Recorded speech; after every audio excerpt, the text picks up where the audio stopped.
Hi folks, welcome to the Prepared Homestead. This is Travis. Thank you all for stopping by to watch. Have what I believe is a pretty big alert. Now I know that a lot of people don't like it when you hype things up too much. There's the fear porn and all that. I don't believe that that's what this is. I believe that this is genuinely something that we need to pay attention to, because this is one of those things that we can actually do something. We can actually prepare for this, because I think that this is, I think we're pretty confident on this happening. And I'll get in that in just a minute. I do want to remind you that I am building up as much as I can my presence over on Rumble, just in case, you know, the things that happen here at YouTube where they like to censor you and shut you off. In case that happens, I've already got a presence over there. And I'm also doing extra videos just for Rumble, things that I can't say over here, that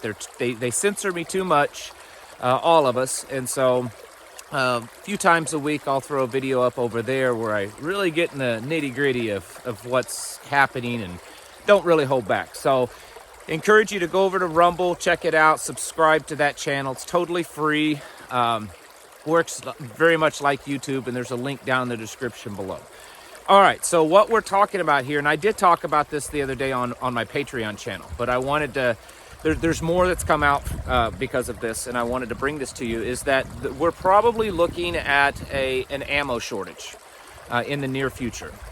And I know that a lot of you might be saying, well, that's not like World War III, that's not like nuclear war, that's not like an invasion or an EMP. No, but this is serious.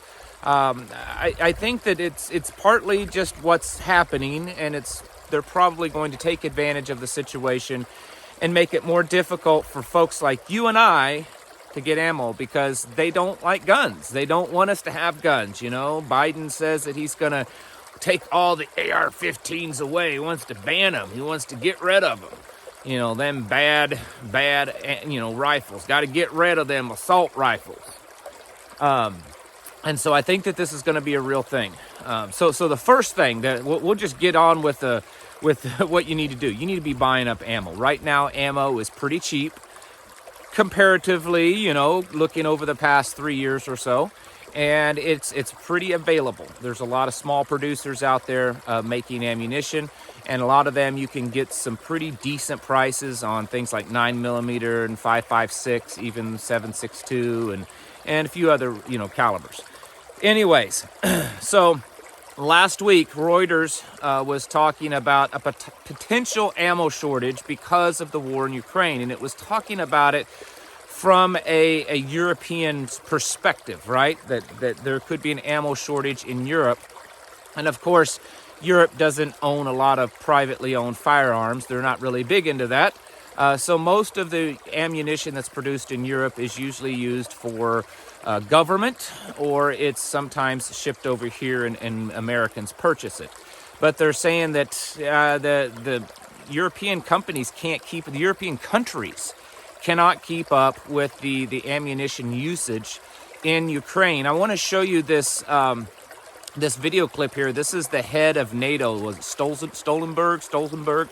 Just listen to what he says in this little press conference. He's talking specifically about the ammunition. Said was that the current rate of ammunition consumption is bigger than the current rate of production. That's a factual thing.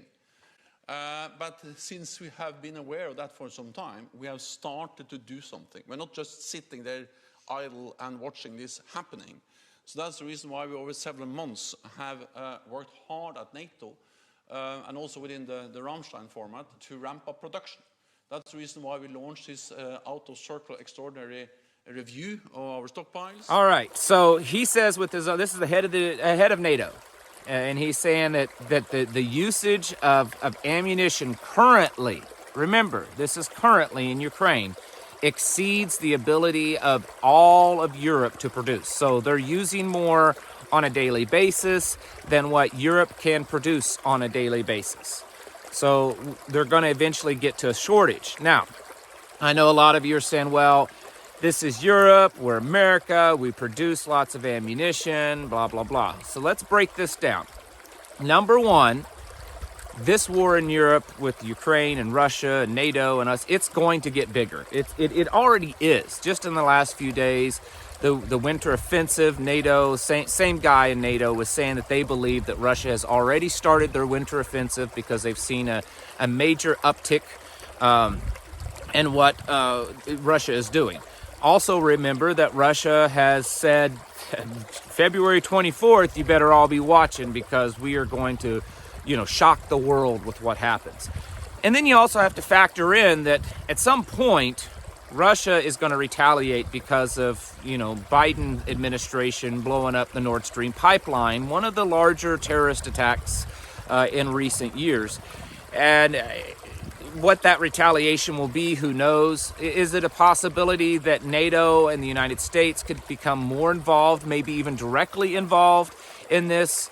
Definitely. It's a definite, strong possibility. We've been at World War III since this all started. Maybe not us and NATO has had their troops directly involved, but as governments, we have been involved in World War III. And so the very real possibility of this war expanding, well, it's a very real possibility. And then we don't know what other kinds of conflicts around the world could happen. Now, so take that information and set it aside and look at it also this way. China is the largest producer of ammunition on the planet. Next to that is the United States, and then Russia. And then the next 3 or 4 nations that are the big producers are all European countries, like Germany and Italy, and I think France, maybe England, places like that. So if those countries cannot keep up, and the number 1 and the number 3 supplier, well, they can't get from because that's the enemy, then who's the country that they're going to come to get ammunition? Well, of course, they're going to come to America because we've been funding this war anyways, already.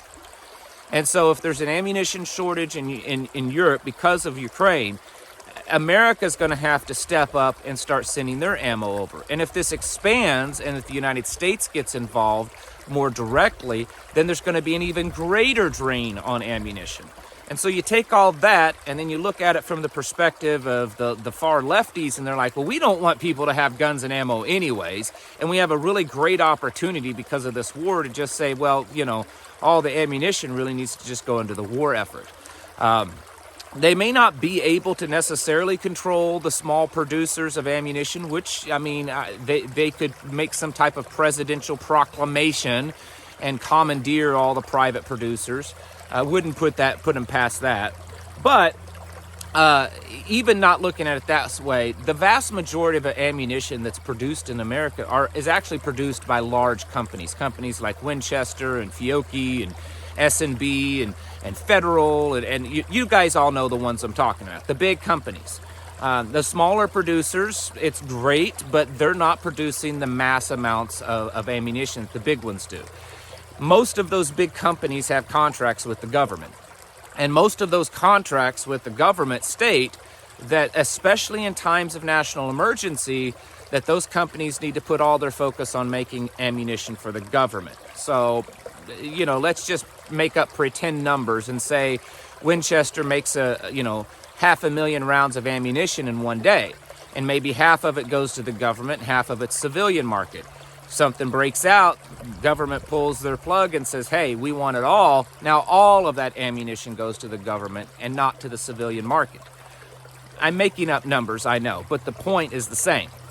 And so there could be a very rapid drain of ammunition in this country. And the few small producers probably are just not in any way able to keep up with the demand if all the big producers are fulfilling their government contracts. So, bottom line is, I would say over the next few months, we're going to start seeing ammunition dry up. It's going to start seeing prices skyrocket. Like I said, last week Reuters was talking about it.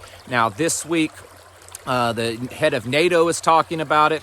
I think this is going to become a very real thing. And so I would encourage you to be stocking up on ammo. If you reload, stock up on the reloading components. And if you don't reload, you should probably start looking into reloading, because I think that this whole conflict is getting ready to explode, literally and figuratively. Just this morning, the State Department issued a warning telling United States citizens in Russia that they needed to get out of Russia immediately, and telling anyone that's considering traveling to Russia to not do it. Do not go to Russia whatsoever. Do they know something we don't know? Is this just precautionary? The fact is that it's obvious that things are heating up even more. And of the many things that we need to be preparing for, this is one that we can, for the most part, control to a certain extent anyways. And that's by stocking up on ammunition. So I would encourage you to do that today, or as soon as you're able to, financially able to. So there's a lot of good deals right now on some of these smaller producers. I don't have any affiliations with any of them, but like 2A ammunition out of Texas, I think is what they're called. There's several others. Just go to like AmmoSeek. AmmoSeek.com is a website that just kind of tells you a bunch of different companies and their current prices. I'm sure that many people will leave links in the description below of good deals that they have found recently on ammo, because people, you need to be stocking up on it. And I don't think I need to go into any details of why. Why should you have ammo? You all know that. We don't even need to go into that discussion. But the bottom line is, folks, I'd say we're looking at some probably, serious ammo shortages, partly because of the war and partly because, well, they just don't want us to have it. So get your houses in order. Start stocking up and preparing mentally, physically, and spiritually. Thank you for watching. I'll catch you in the next video.